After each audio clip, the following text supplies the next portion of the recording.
En este clip hablo de todo lo relacionado con la famosa batalla de Covadonga, desde su fecha, qué nos cuentan las crónicas latinas y árabes sobre ella, cómo se interpretó la victoria de Pelayo y cómo la entienden hoy en día buena parte de los historiadores.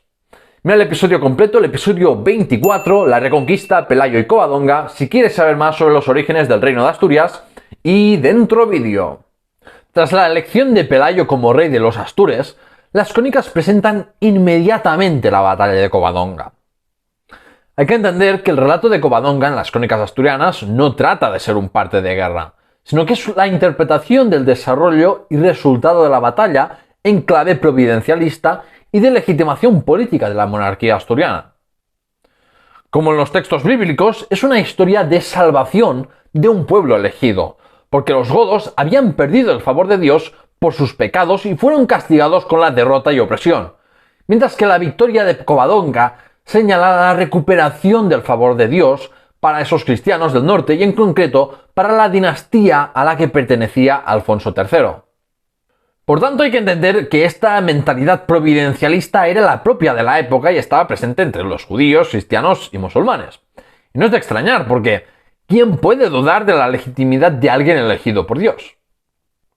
La fecha de la revuelta de Pelayo y la batalla de Covadonga ha sido muy discutida. La fecha tradicional era el 718. Luego, Claudio Sánchez de Albornoz defendió que realmente ocurrió en el 722, basándose en una compilación biográfica árabe que mencionaba la muerte de un soldado musulmán en ese año contra los cristianos. Y como según Sánchez de Albornoz el único frente abierto era el asturiano, la muerte solo pudo producirse en la batalla de Covadonga. Realmente hay que echarle mucha imaginación y olvidarse de que los musulmanes tenían otros frentes en los Pirineos y en la Septimania que aún no había sido conquistada del todo. Pero claro, en aquella época todo lo que decía Sánchez de Albornoz iba a misa y el 722 fue tomado como la fecha de la batalla de Covadonga por muchos historiadores.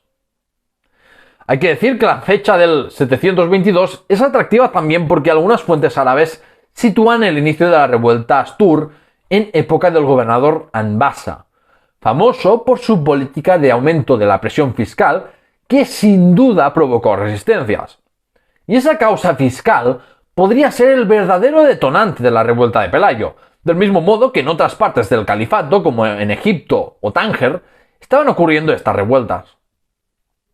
En cambio, si se produjo en el 718 sería con el valí Al-Hur, conocido por haber fijado la capital de Al-Ándalus en Córdoba y por haber consolidado la conquista con la incorporación de Pamplona y las actuales provincias de Barcelona y Gerona. Finalmente, García Moreno propuso una fecha muy distinta, el 737, por la fallida campaña de Ibn Qatan en algún lugar montañoso. Pero ya vimos en el episodio anterior, el episodio 23, el Valiato de Al-Ándalus, que su propuesta también es problemática. Así que los historiadores suelen citar sin mojarse el 718 o el 722. ¿Y qué nos cuentan las crónicas cristianas sobre la batalla de Covadonga?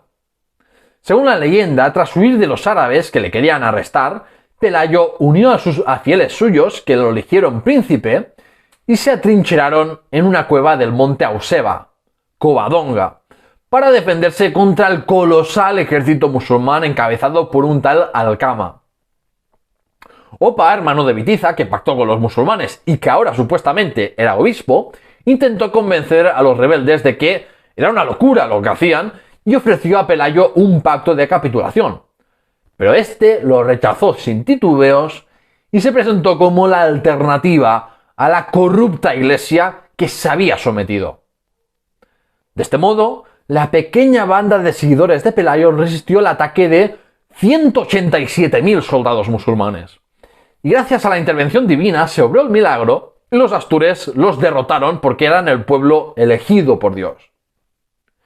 El cómo las piedras lanzadas por las catapultas musulmanas fueron contra ellos mismos corresponde al Génesis cuando trata la apertura de las aguas del Mar Rojo. Y como les ocurrió a los egipcios que perseguían a los judíos de Moisés, los musulmanes fueron en su mayoría aniquilados. Los restos del ejército huyó, mientras que Opa fue capturado y hecho prisionero. Al recibir noticias del desastre, el gobernador de Gijón Munuza, con sus tropas bereberes, evacuaron por miedo a los rebeldes, pero ellos también fueron acorralados en un desfiladero y muertos. Con Dios de su parte, Pelayo y el nuevo pueblo asturiano pudieron derrotar a los musulmanes y abrir la esperanza a la liberación de los cristianos del yugo del Islam. Este es el relato cristiano. Pero ¿qué nos dicen las fuentes musulmanas, las fuentes árabes? Según el Akbar Majmua, compilado a finales del periodo califal, los árabes conquistaron todo el país excepto una peña donde se había refugiado Pelayo en compañía de 300 hombres. Los musulmanes los combatieron y muchos cristianos murieron por la batalla y el hambre u optaron por someterse, hasta que quedaron reducidos a 30 hombres y 10 mujeres que solo tenían miel para comer de las colmenas de Covadonga. Al considerar que no representaban amenaza alguna, los musulmanes dejaron de combatirlos y los despreciaron, diciendo: «30 bárbaros, ¿qué pueden hacernos?». Con tono nostálgico, las crónicas árabes bajomedievales lamentan el no haberle prestado suficiente atención a la revuelta de Pelayo, porque reconocen que eso fue el génesis de la resistencia cristiana que logró terminar con la dominación musulmana de la península. Algunos historiadores han ido tan lejos como negar que la batalla de Covadonga ocurriera, porque no parece ser mencionada en la crónica mozárabe del 754 o en las crónicas árabes más tempranas. Y el relato de Covadonga podría mezclar algún hecho local con la revuelta del bereber Munuza en la Cerdeña y la campaña de Ibn Katan en los Pirineos. Aún así, la mayoría de historiadores no va tan lejos, y es perfectamente viable que estas crónicas no informasen del hecho porque fue un evento de una región periférica y de poco interés para los omeyas. El consenso está en que fue una escaramuza, es decir, un conflicto armado con pocos efectivos involucrados. Aunque creo que llamándolo escaramuza se menosprecia un poco la batalla de Covadonga, y además hay que tener en cuenta que en el siglo VIII una batalla de unos pocos centenares de personas ya podemos considerarlo una batalla.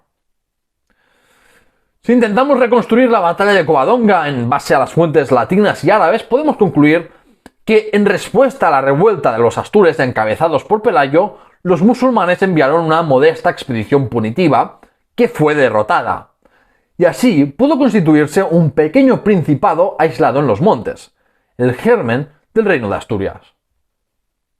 Las fuentes cristianas y musulmanas coinciden en que la batalla ocurrió en un lugar escarpado, lo que dificultó la movilidad y las operaciones de un ejército no familiarizado con el terreno.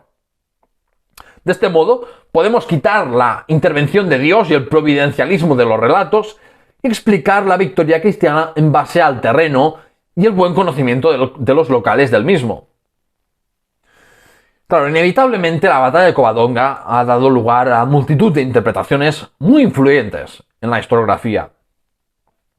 La victoria en Covadonga supone la recuperación del favor divino para los cristianos del naciente reino de Asturias, del mismo modo que Dios había concedido la victoria militar a los reyes bíblicos o a monarcas godos rectos, como Recaredo contra los francos. Y como las crónicas presentan a Pelayo como godo, también implica una penitencia y redención de los pecados de los últimos reyes godos y clérigos hispanos.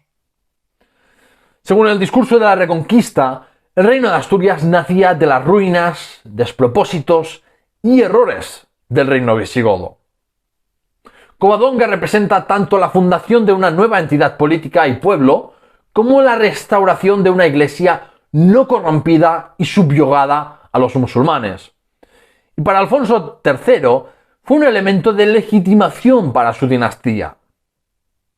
La batalla de Covadonga es un hito en la memoria histórica de los reinos cristianos y es el episodio fundacional del reino de Asturias y de España, según el relato nacional católico de la Reconquista, que presenta esta victoria como el primer paso para la liberación nacional frente al eterno enemigo musulmán.